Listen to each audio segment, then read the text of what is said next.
भी मैंने खुदबुल इरशाद का जनाजा फरिश्तों के कंधे पर देखा है। खुदबुल इरशाद का फरिश्तों के कंधे पर देखा है। क्या समझ में आया? थोड़ी देर के बाद खबर आई क्या बरेली में आपका चहीता, आपका दीवाना, आपका हमास, आपसे मोहब्बत करने वाला, दुनिया को रसूल और आले रसूल का एहतराम बताने वाला इमाम इश्क मोहब्बत अहमद रज़ा नहीं रहा, अहमद रज़ा नहीं रहा। इसलिए आला हज़रत अशरफी मियां ने किसी और का जनाजा नहीं, इमाम अहमद रज़ा का जनाजा देखा था, इमाम अहले सुन्नत का जनाजा। अल्लाह अल्लाह सुभान अल्लाह। ये शाम थी। सुभान अल्लाह, सुभान आप बताएं कि छोछा में रहकर बरेली देख रहे हैं, बरेली देख रहे, ये तो बुजुर्गों की मोहब्बत थी। आज लोग सवारियों के जरिए जाते हैं, हमारे असद भाई आए सवारी के जरिए आए, लेकिन वहाँ हाल ये था इंतकाल वहाँ यहाँ फरिश्तों के कंधे पर देख रहे हैं। और कुतुबुल इरशाद किसे कहा जाता है? अपने जमाने का जो सबसे बड़ा वली हुआ करता है, कुतुब हुआ करता है, सूफी हुआ करता है। हजरात देख लिया। और मखदूम सिमना का हाल तो ये था, फरमाते हैं कि हर दिन फजर की नमाज आप काबे में जाकर पढ़ा करते थे। जमानो मकान कोई माने नहीं रखती थी। याद रखे आला हज़रत फाज़िल बरेलवी ने इन्हीं बुजुर्गों के मिशन को जिंदा किया है, इन्हीं के तहरीक की तर्जमानी की है। उन्होंने किछोछा हमें समझाया है, उन्होंने महर हमें समझाया है। आज अजमेर में उनकी नातें पढ़ने पर पाबंदी, उनका सलाम पढ़ने पर पाबंदी। ये रात से जो किसी ये मुसाफिर ये नहीं मालूम, मैं तो कहता हूँ ये ख्वाजा की औलाद नहीं है, इसलिए कि ख्वाजा की औलाद दार नहीं हो सकती। याद रखें ये कहने को ख्वाजा की औलाद है। मैं बताना चाहता हूँ अजमेर की असमत किसने बताई तो आवाज आएगी बरेली के इमाम अहमद रज़ा ने बताई है।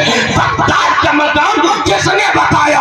बरेली के इमाम अहमद रज़ा ने बताया। इसलिए लोगों हम सारे बुजुर्गों से मोहब्बत करते हैं तो सदका इमाम अहले सुन्नत का है, इमाम अहले सुन्नत का है कि उन्होंने मोहब्बत करना सिखाया है, अदब का दर्स दिया है, एहतराम का पाठ पढ़ाया है। बात ये मोहब्बत थी।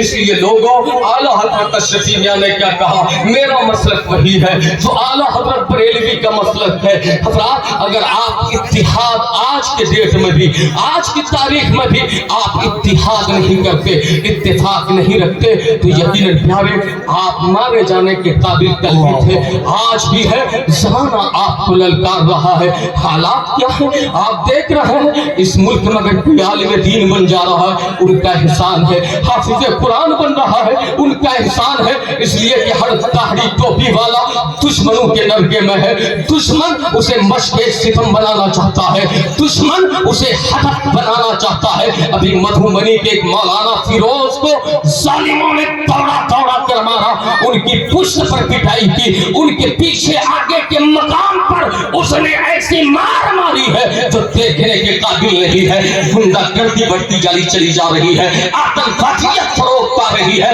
दहशतगर्दियत परवान चल रही है, दुनिया दहशतगर्दी कर रही है, मुसलमानों को दहशतगर्द कहा जा रहा है, दुनिया आतंक मचा रही है, मुसलमानों को आतंकवाद कहा जा रहा है। मैं बताना चाहता हूँ मुसलमानों ऐसे मौके से तुम्हें मुत्तहिद होना पड़ेगा और मुत्तहिद होकर दुश्मनों की आंखों में आंखें डाल कर कहना होगा बतला दो गुस्ताखे नबी को गैरत मुस्लिम जिंदा है।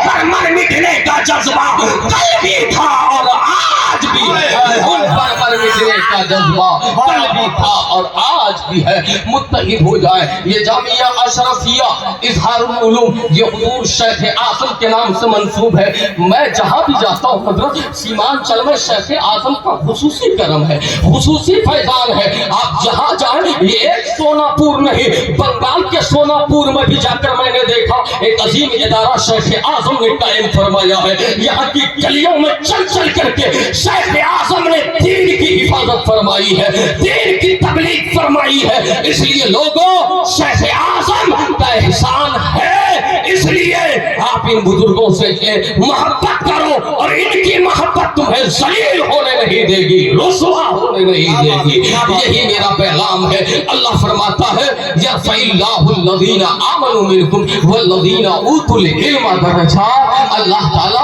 इल्म वालों का मकाम बुलंद फरमाता है, ईमान वालों का मकाम बुलंद फरमाता है। याद रखें, इल्म वाले हो जाए। दुश्मनों का मुकाबला करने के लिए तीर तलवार हथियार बम बारूद फेंकने की जराए बाद में चाहिए, इसकी भी जरूरत होती है। लेकिन याद रखो, ये हथियार बनाने वाले क्या जाहिल होते हैं? बगैर इल्म के कोई हथियार बना सकता है? याद रखें, सबसे पहले इल्म जरूरी है। जब